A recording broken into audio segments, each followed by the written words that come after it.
Hello, everybody. Welcome to the final session of the day of the ESG Show. And we've got some amazing guests for this session. And it's going to be a bit of we're going to be talking about an awful lot, but we're kicking off with a discussion about AI. And we've got some sensational guests. And what they don't know about AI is probably not worth knowing. And I thought we'd get straight in there. And I'm going to ask you all a question. The societal implications of AI are positive.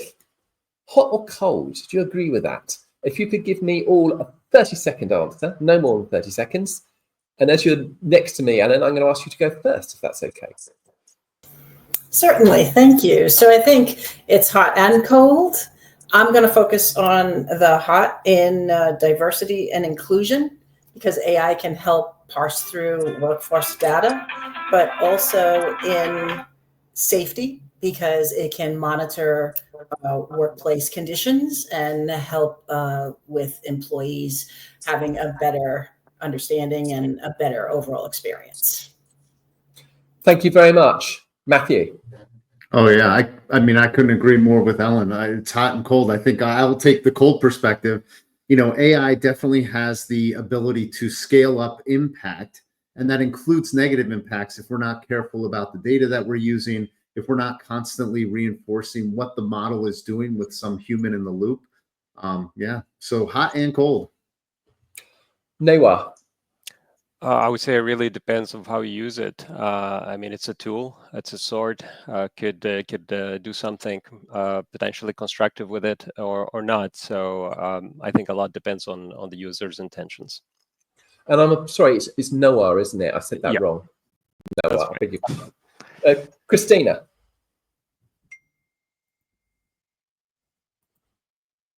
You're on mute, I think, Christina. I'm super hot about it because I think that tiny AI is going to be very powerful. I do believe that it'll be able to solve some very interesting problems. And sustainability is also about the survival of organizations. And as we saw during COVID, when organizations don't survive, it affects all of us. So it's not just carbon. And tiny AI can work on little tiny chips and solve big problems. Brilliant, thank you. And Sarah? Well, I think in the wrong hands, it could be quite damaging. So I'm for hot and cold. So in the right hands, it can, produce incredible impact. But in the wrong hands, it could really make life miserable for a lot of people.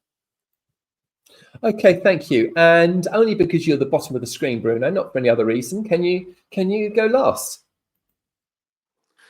Thanks, Mike. Hello, everyone. I think hot and cold is everything in life, but certainly without a human review, we're going to have serious problems with AI impact. So the human review, it's very important in the end of the day.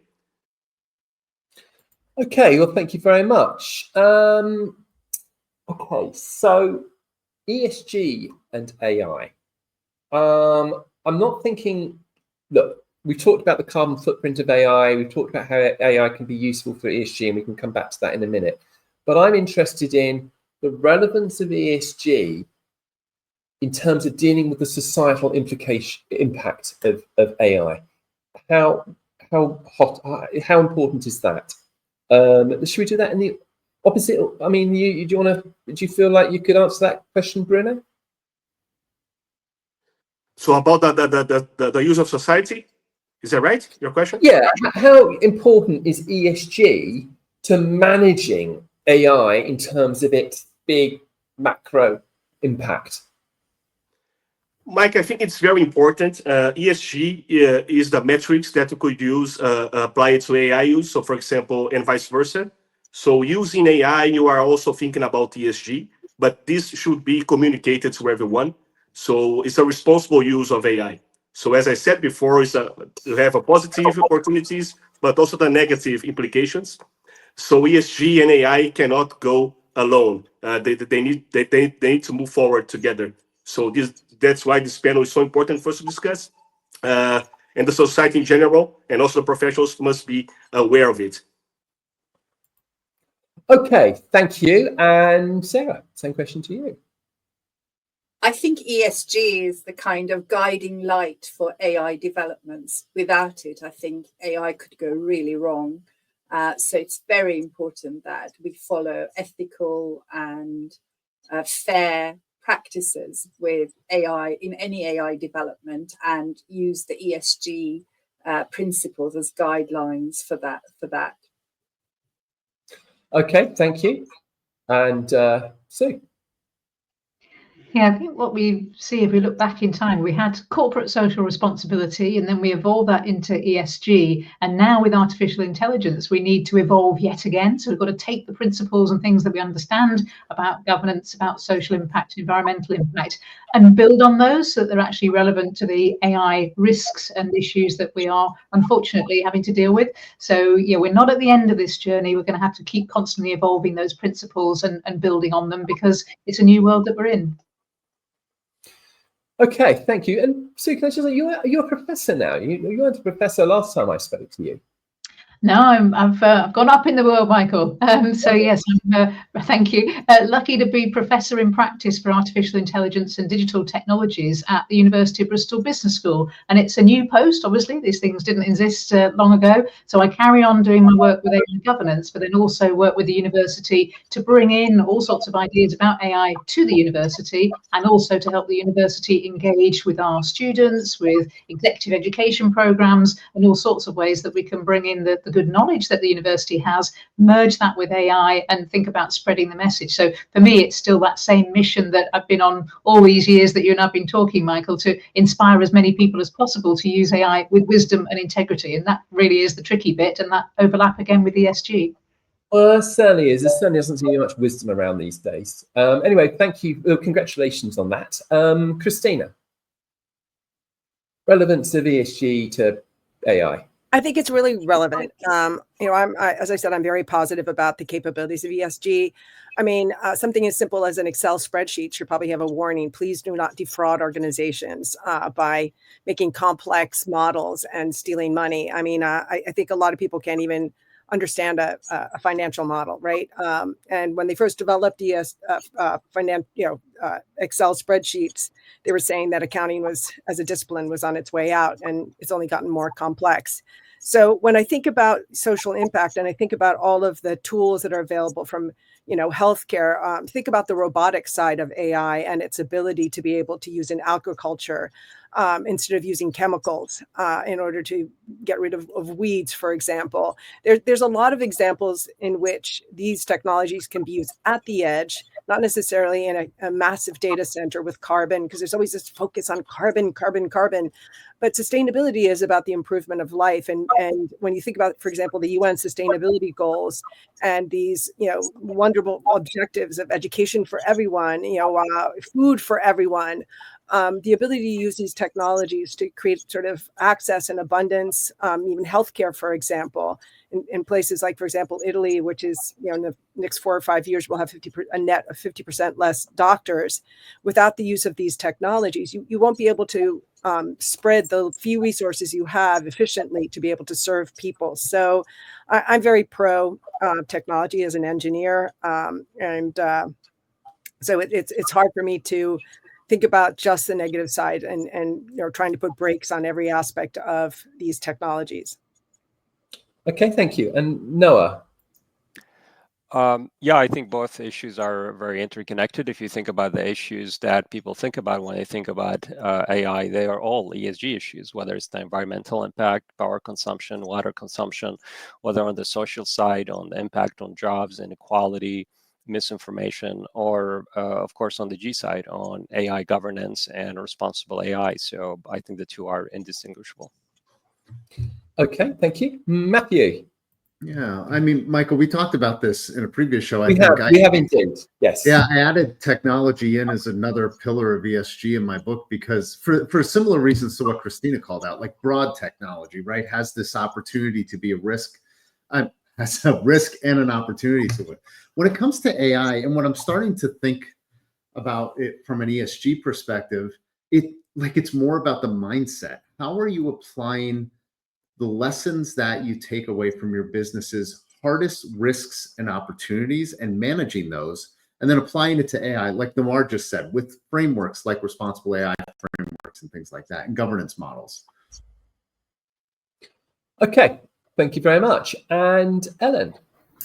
So I agree with Noir, and I think AI being a relatively new topic in business compared to other topics should fall into the same realm as every other topic. And my belief is that the board and the C-suite should be engaged in all the decision making relevant to how ESG is affected, right? How are all their decisions affecting the environment, affecting their social and their governance? So AI is just no different than any other aspect of business, but it does come with some additional risks.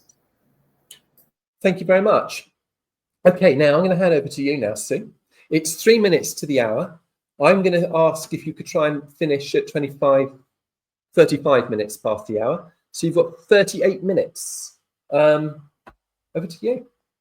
Amazing. Thanks ever so much, Michael. And thanks for setting the scene there for this discussion, because I think it's really exciting to talk about ESG and AI together. And obviously got an audience for the ESG show that thinks about these issues, the growing urgency to address environmental issues, the social and governance side, and understanding that this is really complex. And we want to make money, we want to use artificial intelligence constructively and positively in our organizations, but at the same time, there are ethical issues, there are societal challenges, and how do we balance those two out? It's tricky. And I think that's why for all of us that it's a good intellectual challenge, but really positive for day to day and what we do in our work. So I've got the great pleasure of introducing this exceptional panel of experts and then moderating the discussion we're going to have. So let me introduce you to the experts that we have. First of all, Ellen Williams, Chief Executive of the Salient Strategist. Ellen is going to bring to us that real strategic leadership perspective. How do we help executives integrate new paradigms into AI, into those long-term goals for societal impact?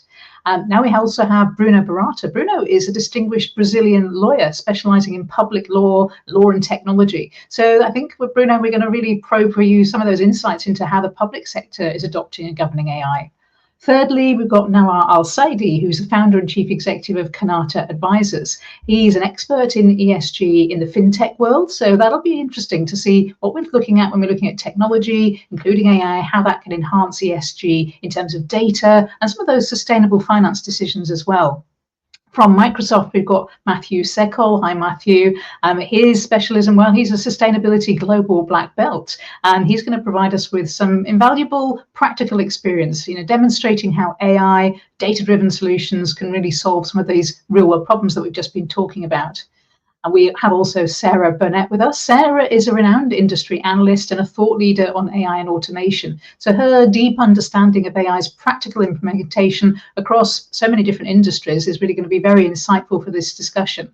And finally, we've got Christina Dolan, who is a very prominent figure in fintech, blockchain, digital assets, and she has a very strong focus on emerging technologies and their societal impact. So I think you'll agree, very relevant to what we're talking about today.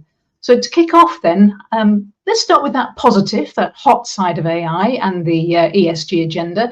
I wonder if you can each just briefly share where you see the most significant current opportunities for artificial intelligence to genuinely advance the positive outcomes of ESG.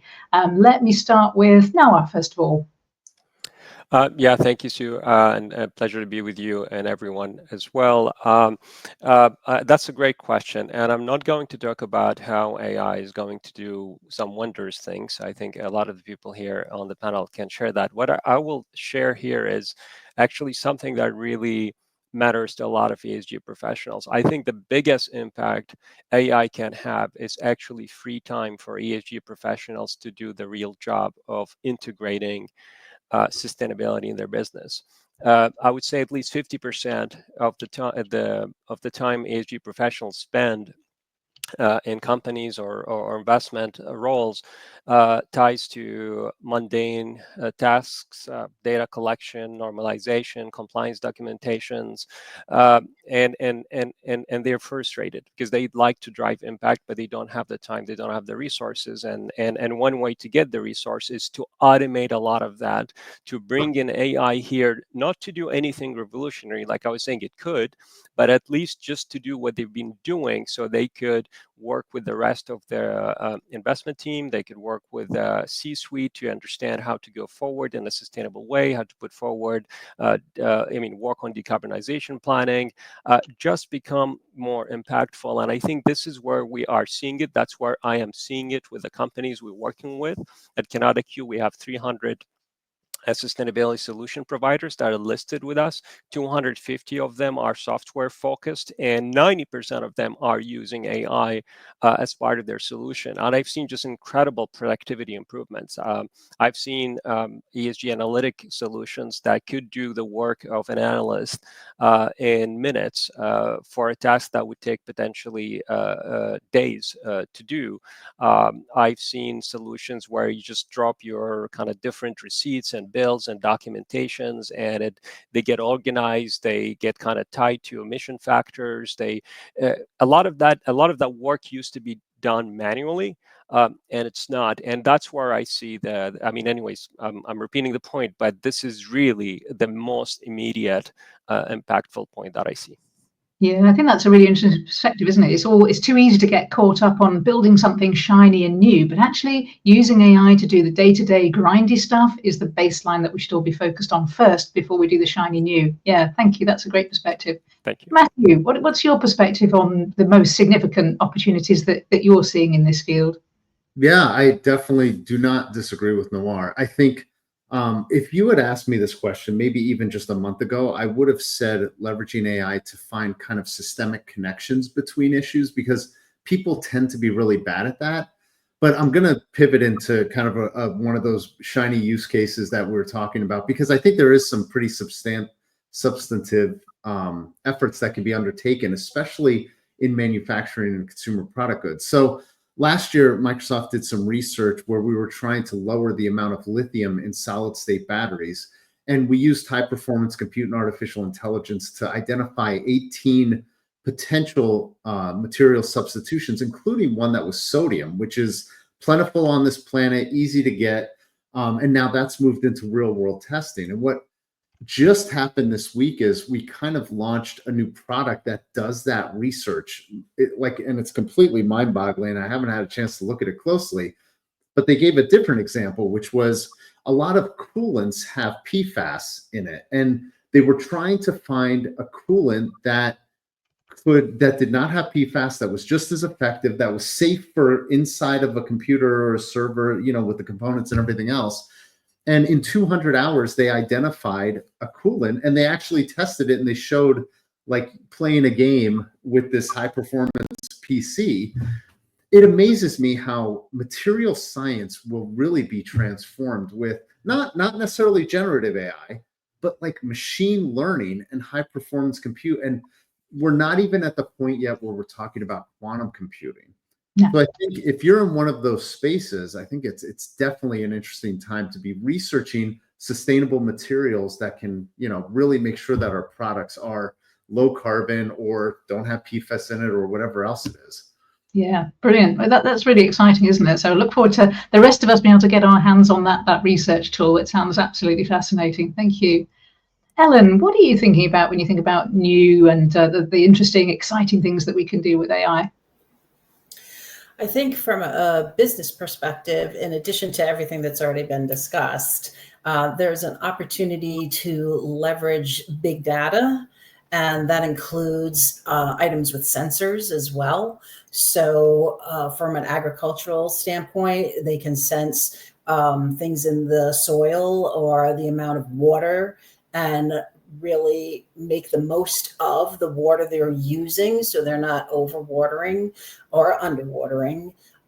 but also in supply chain, when you have sensors on the various vehicles that are moving the materials, you can identify where the source of the material is and understand if there's any kind of labor issues there. So for organizations who are really focused on making sure that they are sustainable and they are reporting correctly, in addition to all the information they gather, I think these big data from sensors can really impact their decisions and can impact the reporting that they do.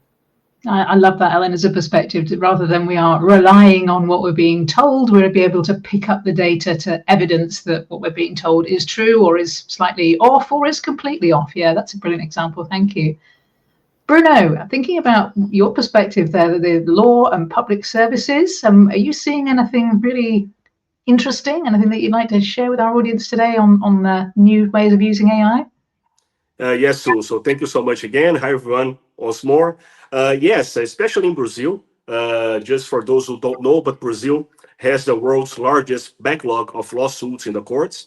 So we have currently 80 million lawsuits going on in Brazil, in Brazilian courts, which is very impressive, but at the same time very challenging to manage all of those lawsuits. So AI is helping a lot to reduce, so improve efficiency in the courts. So not only the lawyers are using a lot AI in the law firm, so helping to draft legal documents and everything, but also on the judge's perspective, AI has been a very interesting tool to help the judiciary in Brazil to improve the decisions, to improve the management of lawsuits and everything. So I think time management is one of the interesting things we are seeing here in Brazil right now.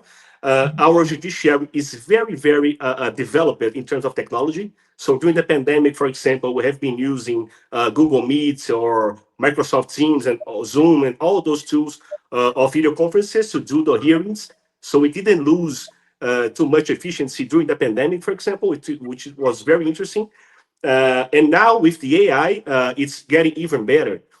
So the judiciary in Brazil and the public service as a whole is facing a new movement, which is very positive, by the way. Of course, we have the negative impacts, but this is for another question. But from the positive perspective, for sure, the judiciary is doing this a lot. Of course, always with human review. But one thing is, the judiciary has formally issued some regulations, some decisions to improve the use of AI by judges, and also the lawyers are also using. And we are seeing massive AI training for lawyers and judges at the Brazilian Bar Association, for example, and also in judges' schools. So this is a very nice topic here. Yeah. And the training is crucial, isn't it? Because we've seen some horrible examples of lawyers using generative AI tools really badly and not thinking through what they're trying to achieve. So yes, the training, absolutely key there. Thanks, Bruno. Sarah, what are you seeing, and any perspectives on the positive side of AI in your world? Well, certainly, there's a lot of it has already been mentioned, particularly helping ESG professionals by automating some of their mundane tasks and helping them, with their daily work, certainly freeing them up. But also, there are developments that are helping with the bigger requirements of ESG, which is doing the research, understanding the impact of your own organization on the environment. And then I would also like to say that really the key feature of AI is ability to help you innovate. And with that, you can tap AI for innovation in all sorts of fields. So, we've had for climate change, assessing what's actually happening around the world, for climate patterns, understanding wind patterns and where renewable energy can be used.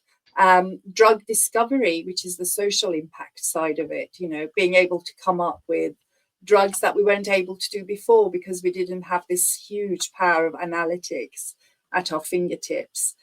So I think it's just the overall impact is going to be very positive, but we mustn't forget the amount of energy that it uses either. So let's we'll talk about that, I'm sure, later.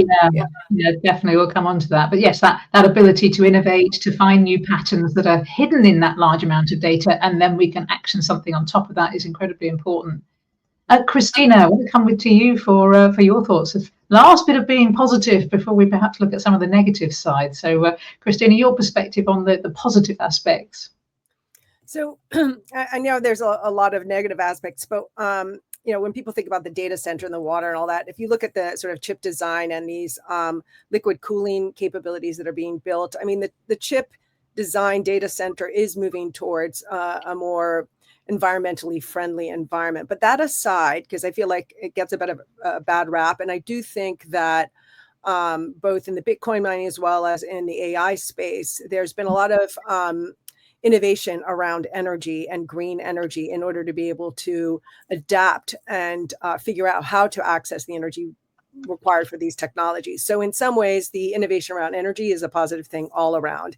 And energy at the edge is something that people are looking at because the infrastructure that we have globally for energy is needs a little bit of an overhaul. And so to move as quickly as the technology requires, it means that you have to innovate at the edge.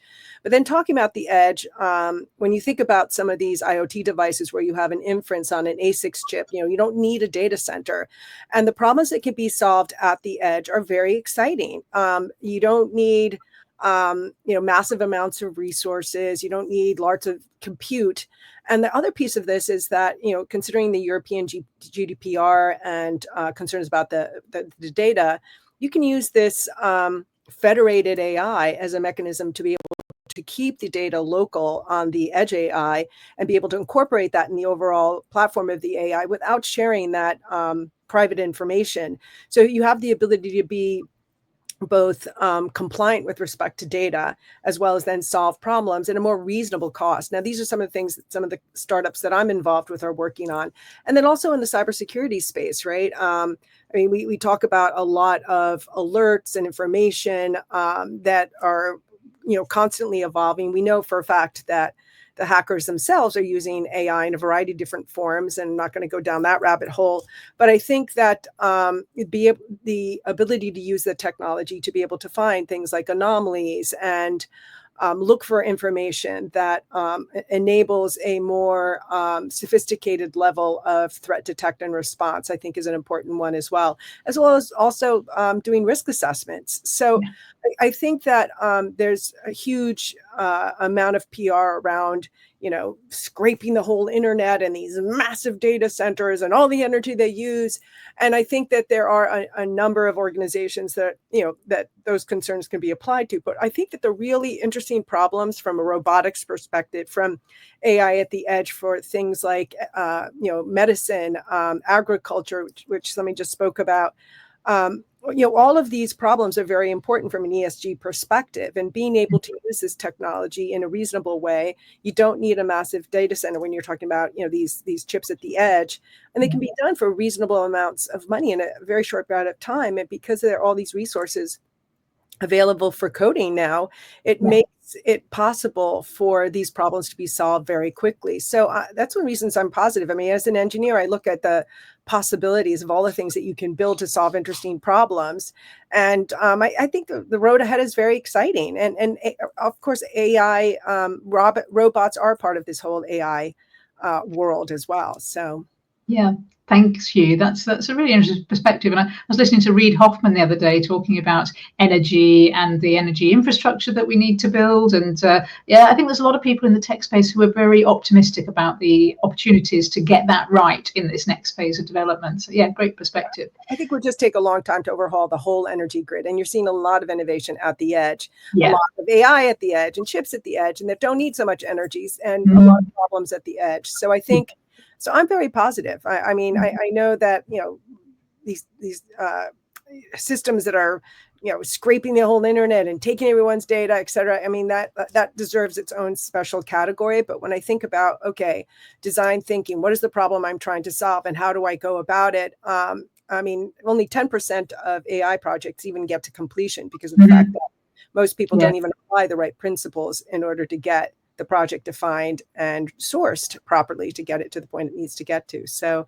we have a lot of work to do. Yeah, that's great. Thank you. So that's given our audience a lot of positives and thinking about the upside of what we're doing with AI. But let's delve into some of the negative areas as well and look at some of the things that we are more worried about. So unintended consequences. Bruno, can I come to you first? I think legal and regulatory frameworks, we kind of want them to push us in the right direction. But what's your experience? Are we going in the right direction, or are we making too many mistakes because of lack of regulation, perhaps? Yeah, the lack of regulation is a real problem, but I think also the lack of culture and the lack of training, as we spoke in the first question. In Brazil, using Brazil again as an example, and using the judiciary in the legal perspective as an example again, what we see, for example, is those technology companies, start offering the AI tools, especially generative AI, and the lawyers, for example, start using it. So without no regulation, without no training and everything. And it is interesting in the first point, but in the negative perspective, for example, we need to, when you have like a legal document to send to a court, we need to appoint the previous cases that the court have decided, just to have to compare regarding your case. What some lawyers did is asking the generative AI tool to not to write a decision, but to search for a decision. And all of us know the AI hallucination. So what happens? The AI tools start creating decisions that doesn't exist. And the lawyer, without revealing it, put in the legal documents and sent to the court. So what we're seeing now is lawyers receiving fines because of that. We are also having this problem in the judiciary in some decisions. So regulation of AI in Brazil is currently going on in the National Congress. So we are discussing this already, which is very important. But we need to improve this very fast, because I think the AI development is much more fast than the Congress and then all the discussions we are doing right now. Yeah, I think that's absolutely right. The technology is going to keep developing, keep changing, and people's knowledge and understanding is lagging behind. And we do want regulation and guidance to help us understand what's the right thing to do, what's the wrong thing to do.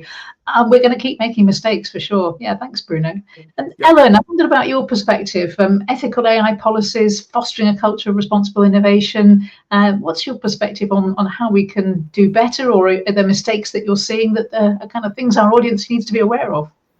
Certainly. And I think that leaders need to understand that the power of generative AI can be very impactful to their organization from productivity and efficiency.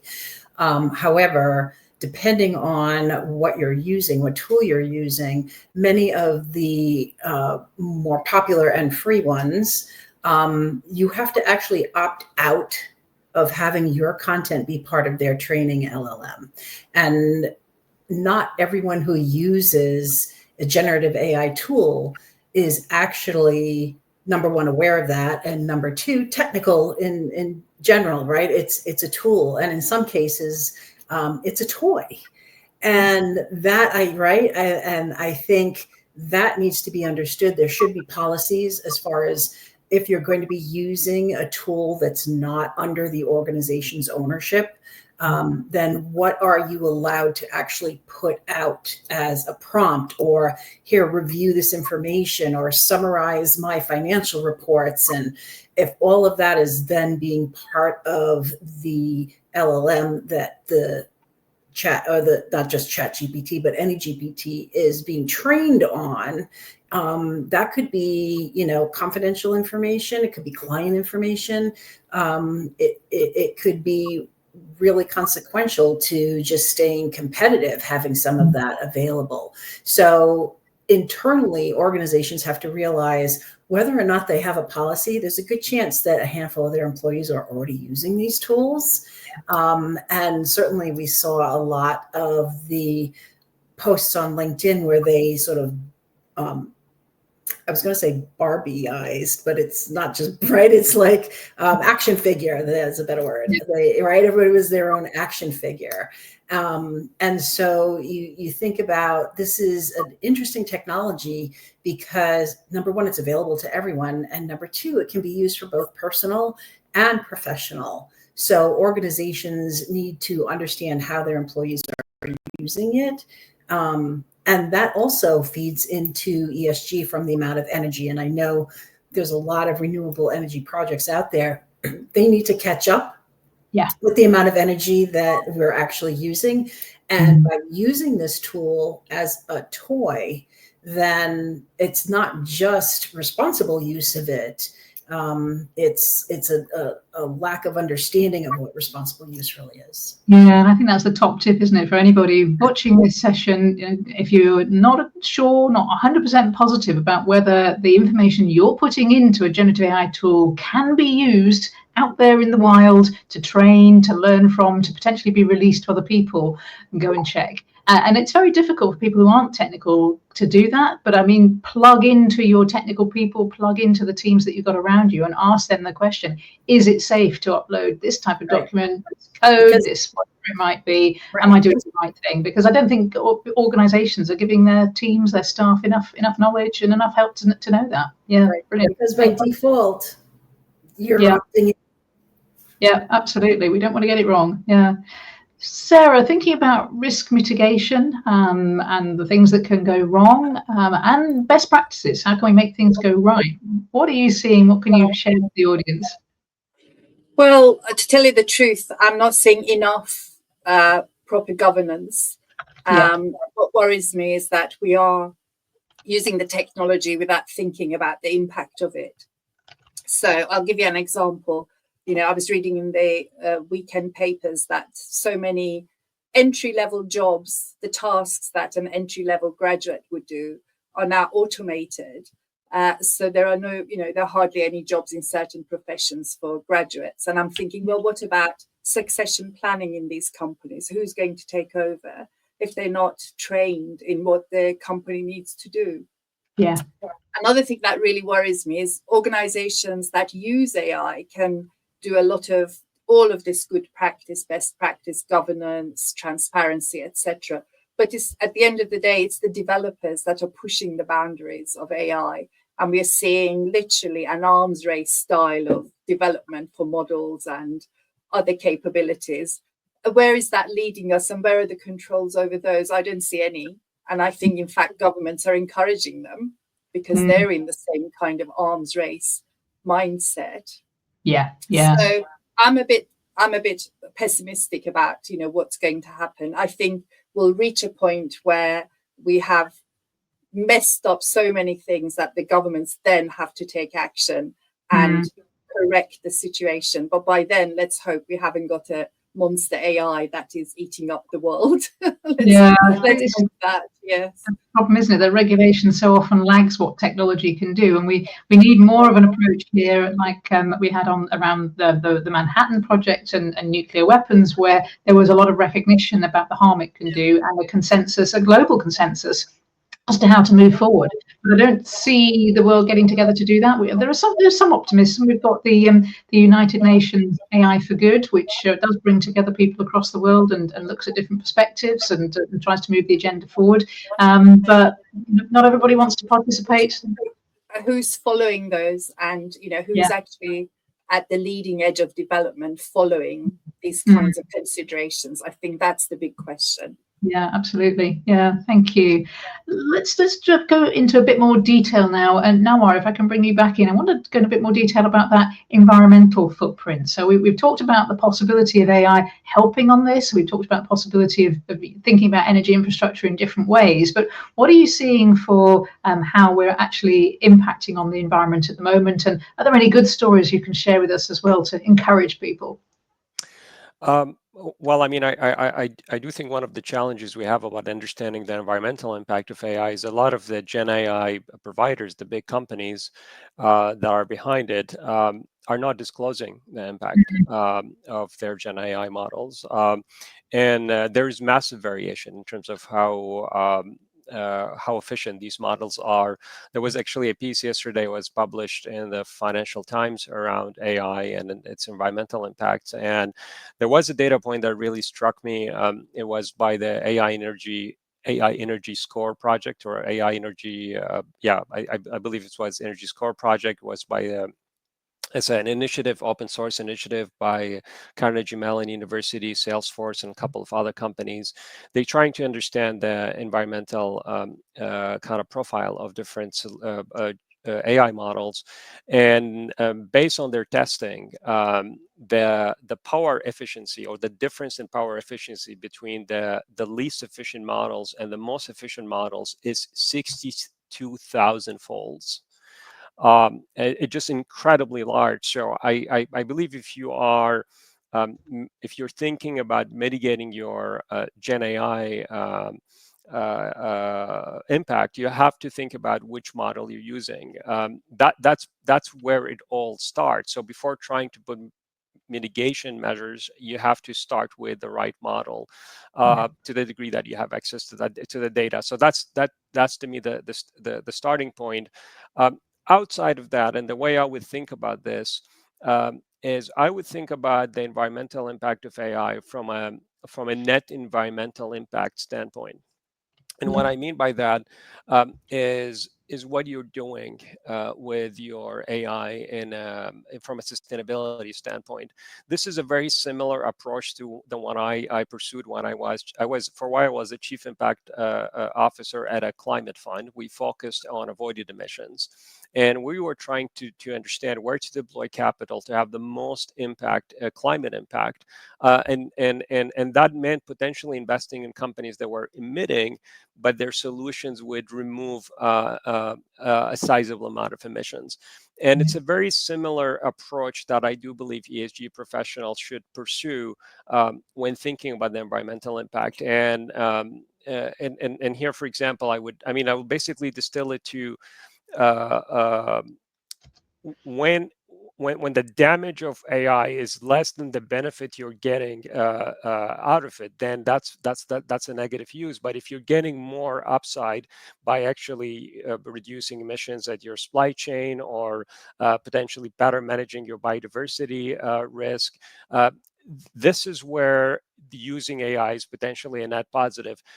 We are still early in the process to understand whether we are using it well or not. But even how I started this discussion, when you asked me, Sue, when I said we can automate certain mundane tasks, well, if you do automate some of these tasks and then you use your time and your resources in an impactful way, you're indirectly driving positive impact. So anyways, I'm not sure if I answered your questions, but I covered some terrain there. Yeah, no, I think that's a really good tip there. It's about thinking about that net impact rather than just seeing one factor and saying, well, that must therefore be bad. I know one of my clients, they looked at using AI, generative AI more, and particular use cases.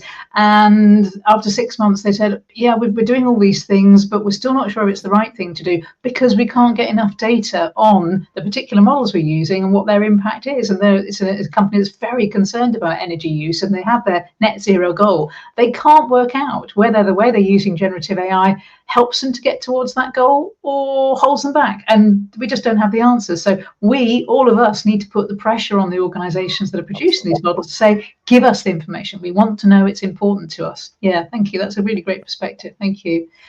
Christina, I wanted to bring you back in because you touched before about energy on the edge and where we're going with that.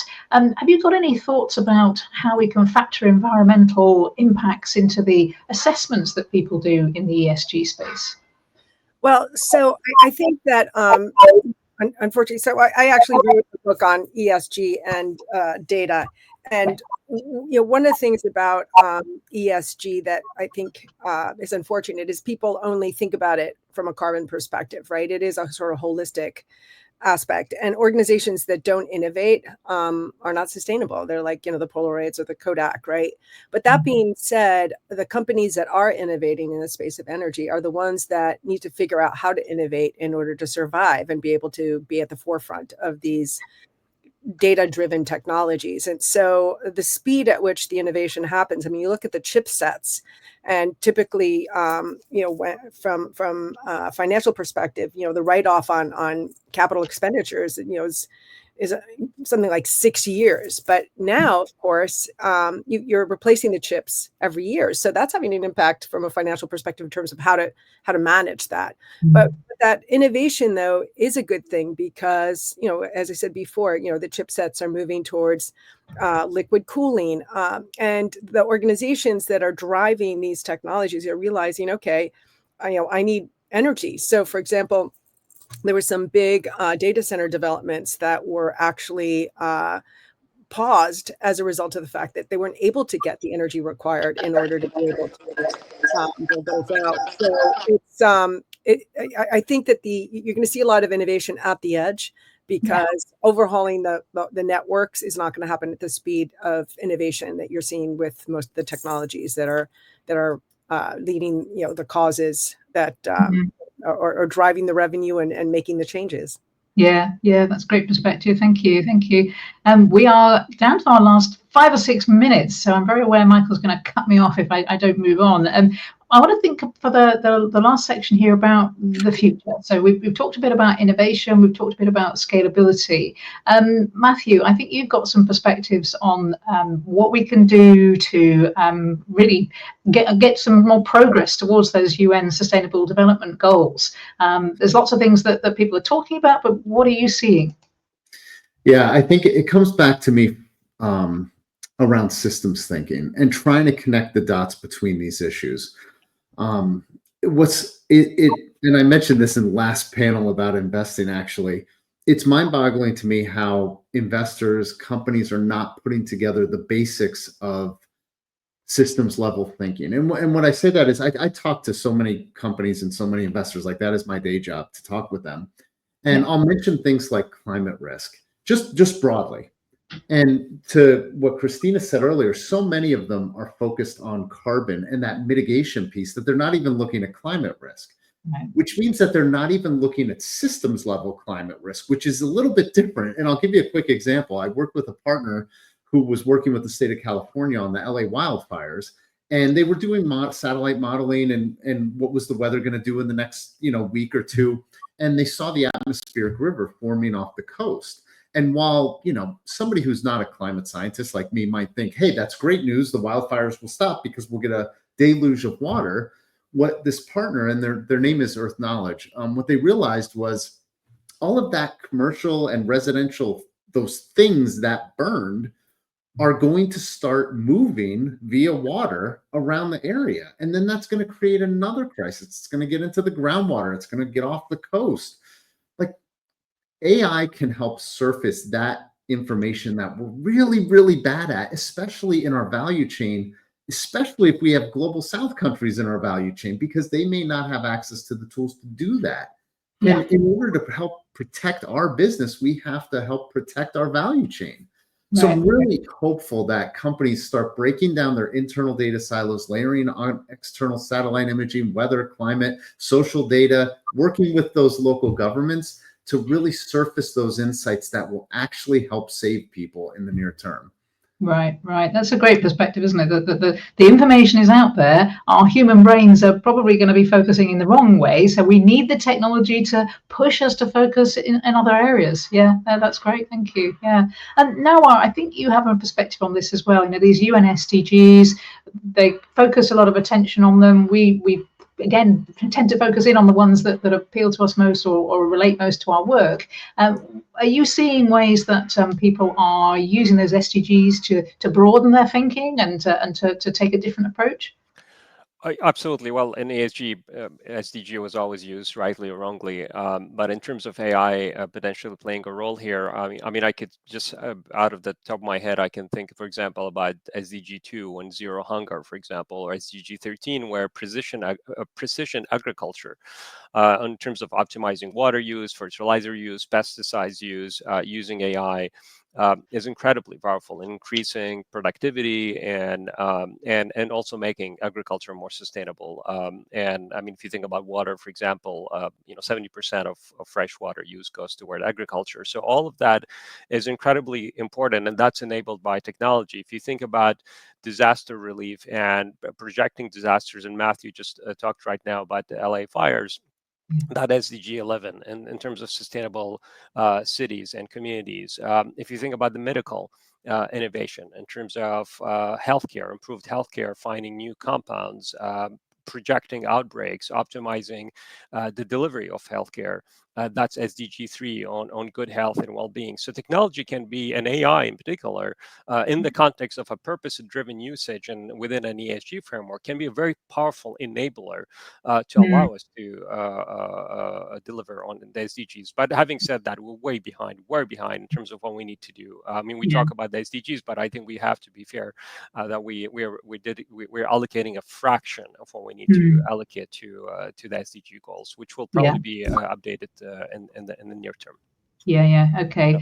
So I'm going to ask everybody just to give us a last final very quick thought on one piece of advice that you'd offer to our audience to help them engage with, evaluate, or champion the responsible use of AI within their organization. So very quickly, just one piece of advice that you would have. Now I'll come to you first. What would your advice be? Ask the right questions. It's not I have AI and what I'm supposed to do with it. What problem I'm trying to solve, and potentially how AI can help me solve it. Brilliant. Thank you. Christina, your advice. So one piece of advice is to be curious and learn as much as possible to figure out how to solve problems using the technology. Love it. Thank you very much. Matthew, what would you advise? Yeah, self-governance rarely works, but it's kind of the only option we have right now. So don't step away from the responsible AI work as the model's implemented. Revisit it over and over again. Yeah, okay, that's great. Bruno, what's your advice? So my advice is treat AI as a tool, not as a solution. So always think about ethics and also think about sustainability and try to choose the best tools you have. Cool, love it, thank you. Sarah, your one piece of advice, please. I would say not only do you need to focus on human centricity and a collaborative and ethically grounded solution, you also need to work with your suppliers and make sure that they are also thinking along the same lines. Right. Brilliant. Yes, absolutely. It's not just us, it's everyone we can influence. Ellen, your final piece of advice for our audience, please. My final piece of advice from an organizational standpoint is understand why you're using AI, but also consider when you're using AI. Do you need to overuse it? Can you do some of your own thinking and research before you enact AI? Because the more we use it, the more energy we're using, but also the more we're distancing ourselves from being able to do some of that work. Yeah, fantastic. Thank you very much, the panel, sensational panel. Michael, I'm going to hand back to you. There's really practical ideas there, and I hope everybody gets some fantastic ideas and takes them forward. Well, thank you very much, Sue. That was a really good discussion. Thank you. I appreciate it. That was great, actually. Thank you. And you're good at it, by the way, which makes me think that maybe I might be overjudged some bit. Anyway, but thank you. That was great. Thank you. Right, we're going to round up the day now with a discussion beyond ESG, sort of looking to the future, really. I'm going to kick this off with Scott, if I can find him. And then I'm going to bring everyone in that wants to be in on this discussion. We don't have that many people left, but Paul, Robin, and Ellen, and possibly Matthew. Scott, beyond ESG. So what's beyond ESG? Infinity and beyond, presumably. Yeah. Well, I guess, you know, if I'm trying to look forward, I look back, and I've been in the kind of sustainability world for about 8 years. Before that, I was in telecoms, and I spent a lot of time kind of in that world. When I moved into this world, it was really like, it really was swapping worlds. And what I noticed was that from my old telecoms viewpoint, when I looked at sustainability, it was all the cliches that I saw. So I saw, you know, the eco warriors, the tree huggers, all of that kind of stuff. But when I kind of switched and took the opposite opinion, I realized how much good was going on. There was so much going on, so many people who are driven by their heart, by their passion, by the need to feel like they're doing something different. And as I dug into this, the more I realized that I was a newbie on the block. There were people who'd been working in this field for 20 years or so, if not more, trying to make things better, trying to make things more sustainable, more equal. It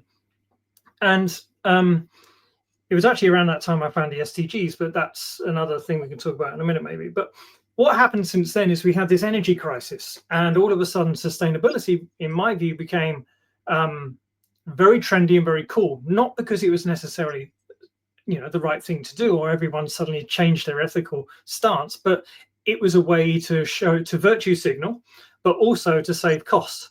So it was really driven by cost. Now that's kind of normalized a bit, and what I've seen now is that all of that inflation that happened has pretty much disappeared, and the final kind of pin in that bubble that burst was the administration in the US. But what I see right now is I don't see that it's all just vanished and disappeared. I mean, we've had a whole day of people who are passionate, who are trying to push this forward and kind of really trying to make a difference. It's not gone away, but it's just changed. It's just morphed. And how that continues to morph and evolve into the future, I think is up to, the responsibility has never been more ours to make that future happen. And what I do at Digital Carbon Online is my small piece of that, trying to gather a movement and get people moving along to make for a more sustainable digital future.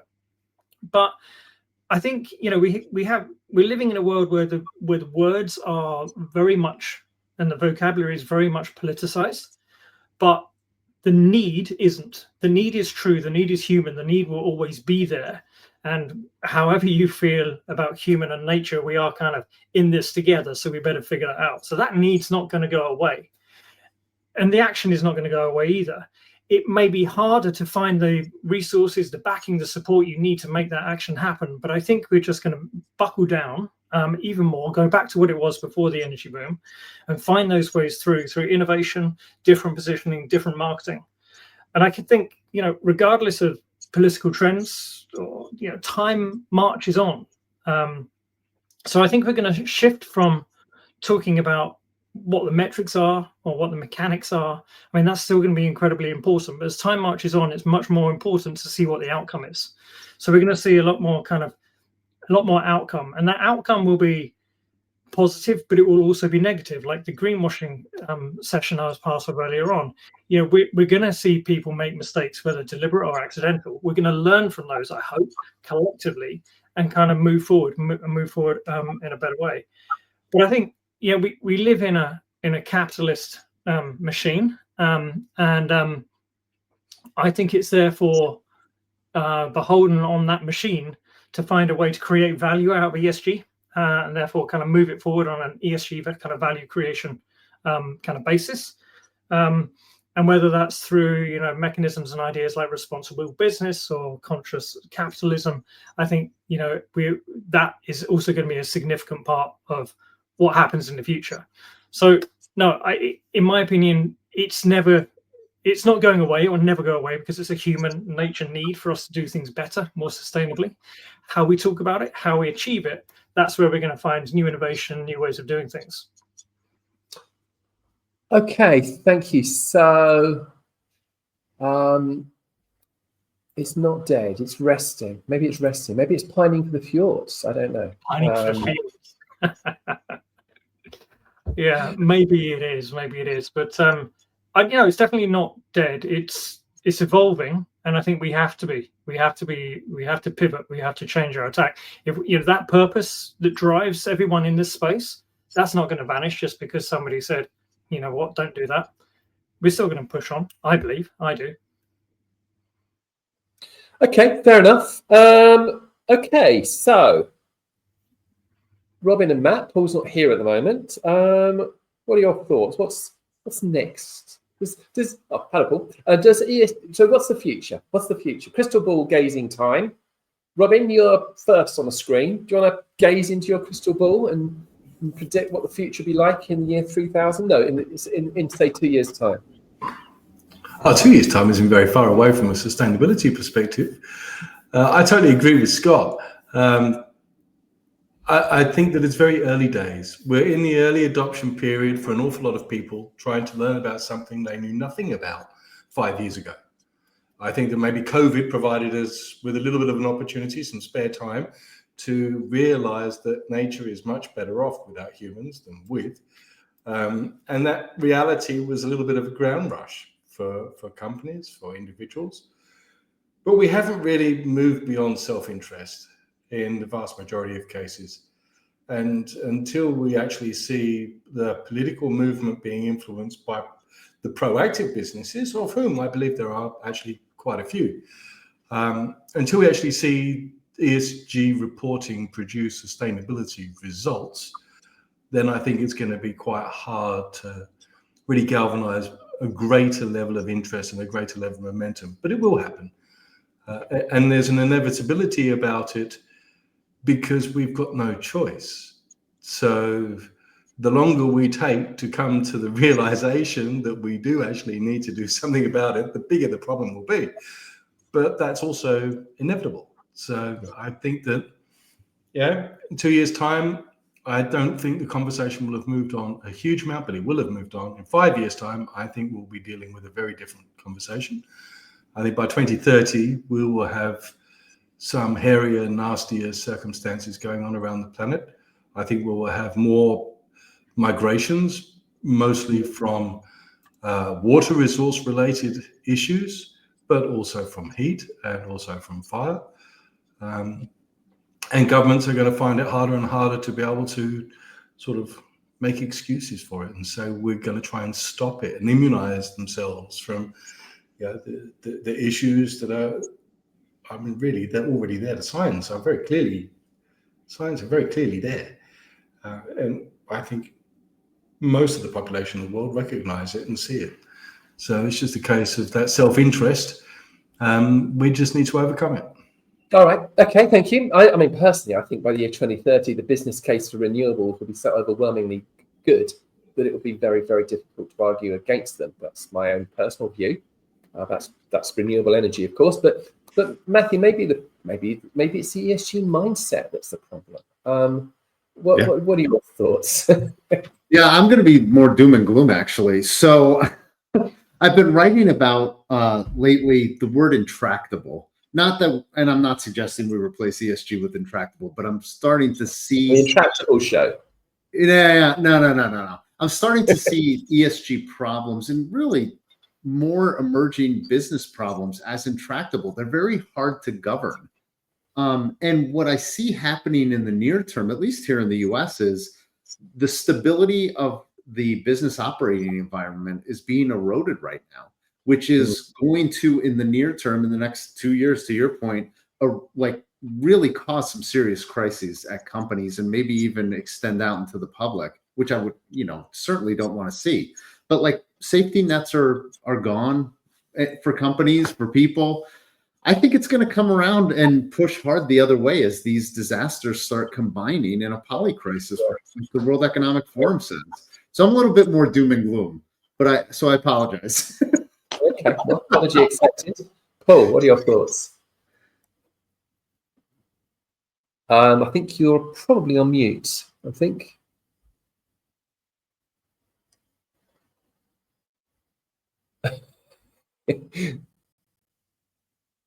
I'm still not hearing you. Seeing you, but can't hear you. I wonder why. Can't hear you. Oh, hang on. What was that? No, that was me. That was you. Oh, right. Still no joy of Paul. Okay, strange, because Paul's been on 3 previous episodes today and he was fine. So I don't know why that is. Try again, Paul. No, can't hear you. It might be worth logging out and logging back in again. Perhaps. Okay, cheers. Yeah, somebody has to come back with a positive. We can't end on my negative for Pete's sake. We can't. We absolutely can't. So, but I think that, who is it I was talking to earlier? Chris Hall. I said that because he was a journalist. I really appreciate it. Shakespeare, that which we call a rose by any other name will smell so sweet. Does it have to, climate change isn't going away. Climate change is here to stay.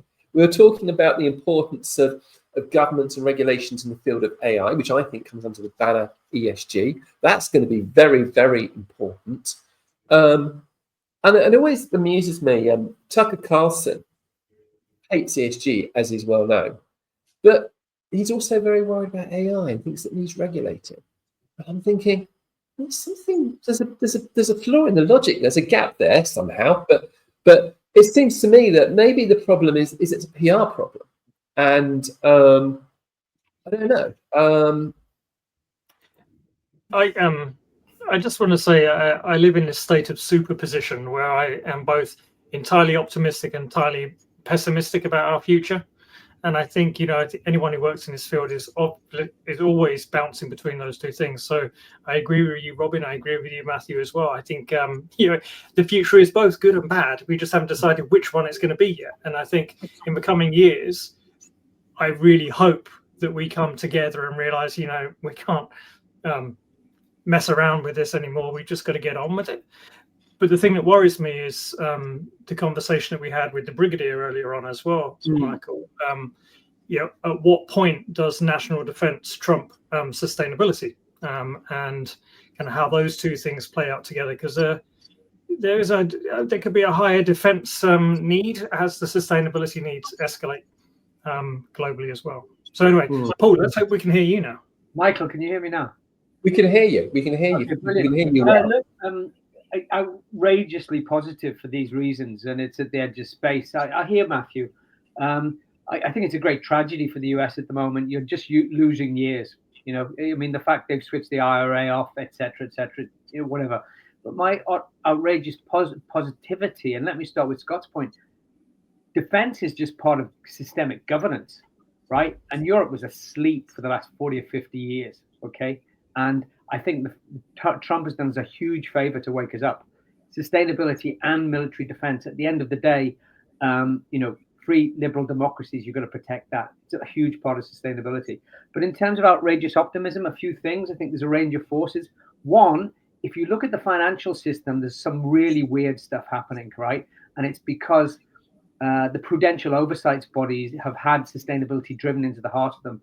That's Bank for International Settlements, Basel Commission on Banking Supervision, IOSCO, the insurance regulators. 10 years ago, they just didn't give a toss, excuse my French, right? But actually, it was a combination of Blinken, Biden, and Kerry pushed that stuff through them. Very, very quietly, they pushed it into those bodies. That's one. Two, the really, really money-hungry people in the system are beginning to wake up to the fact that they can make more money out of saving the planet than destroying it. We're in transition. There's no guaranteed, we're not going to move through the storm from extractive capitalism, 250 years, benefiting a couple of billion people, maybe at the most. We're not necessarily going to move there, but I think regenerative capitalism got a shout. And I keep going back to that point in terms of tradable securities around nature and carbon. That's exciting. When the money people know they can do it, they might move.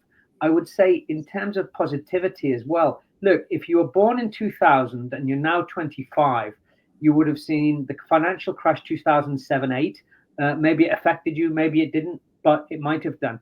You then moved on to the long tail of the crash's legacy. Then you moved on to the big grinding climate change. Then you move on to COVID. Then you move on to a European war. Why in God's name would you trust the current system, right? And I think the generational piece will be, oh no, it's not working. Yes, we've got to buy sofas and cars and we've got to get married and do all the different things, but the system is not working. And I think there'll be also the final propellant. So we need a new political economy. That's not going to happen overnight. That's decades of work, but I think there will be a generational play. Maybe I'm overly optimistic. My final piece is it's just pure Africa and the least developed countries. Massive resources have been screwed for 200 years by various colonial powers. And think about it, right? Africa, by 2050, it's the only continent growing. It's going to go from 1.4 billion to 4 billion by the end of the century. I do and have done a lot of work across the Sahel, so Burkina, Mali, Chad. You've got 220 million people there. There's only one place they're going to go as climate change kicks in, and that's north, right? So I think there'll be a series of systems like tremors. It's only just beginning. It's only just beginning, which will demand from the G7 and the G20 some form of leadership. And if we don't have that, I think sustainability won't be our problem. I think it will be a post-apocalyptic future, right? So maybe I'm finishing on a doom, but I think there's a massive set of tectonic plates shifting, and the generational piece can't be underestimated. And boom, the last one is the technology piece. We just don't know what it's going to look like in 10 years, 20 years. I never thought I'd say this, but huge fan of micronuclear. If we're going to decarbonize, a nice box at the back of a shed which drives everything. It's a difficult thing to say for someone who's been involved in environment since the late 80s. But there you go. I love you and leave you. Hope that makes sense.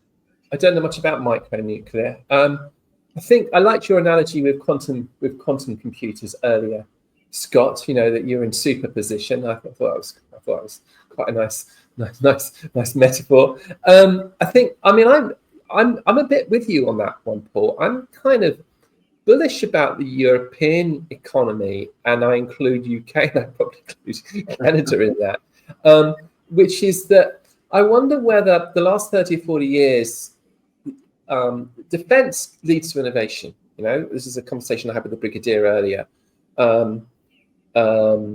Silicon Valley, the internet, GPS, all these things started off as US defence projects.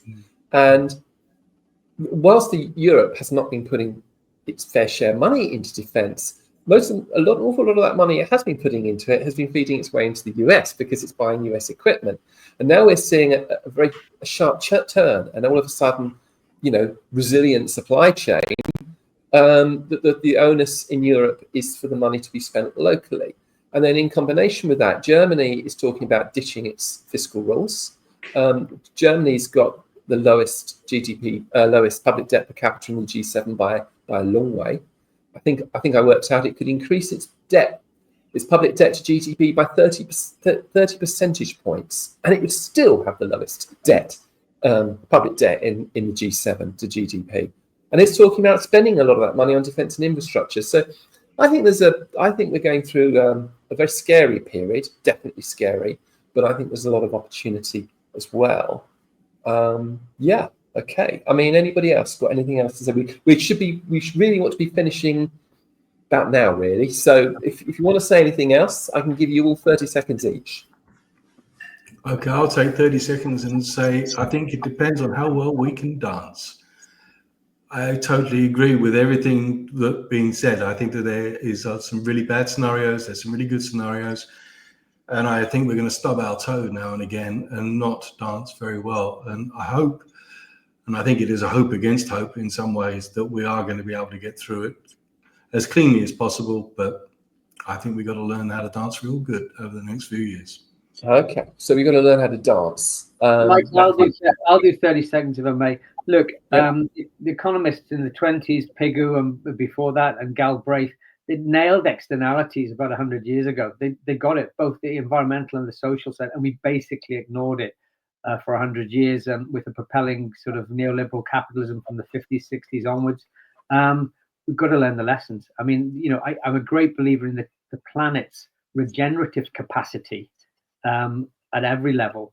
But my word, we've got to wake up to lessons that we've been told for over 100 years, and I think we are. I think the generations are doing it slowly. Yeah, indeed.